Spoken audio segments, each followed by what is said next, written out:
ay isang Bostik talent. Ako si Joseph Rafael, APAC Quality and Operational Excellence Manager. Nakapagturo din ako sa isang pamantasan sa Pilipinas. Ako ng mga subjects gaya ng General Engineering, Material Science, at Health and Safety and Environmental Engineering. Yung tatay ko, mahilig gumamit ng mga Bostik products gaya ng Vulcasil at Rugby. Yung Vulcasil, gamit na gamit yan kapag merong tulo sa bahay or kaya kapag tag-ulan, tunay na maaasahan.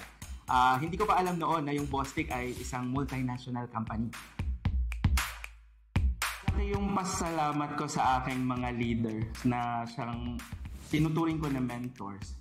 Si Thoma Del Will, si Arnold De Silva, binibigyan nila ako ng kalayaan para ipakita kung ano yung aking kakayanan. Binibigyan din ako ng oportunidad para mas lumawak yung aking network at mas ma-hone yung skills ko in terms of leadership.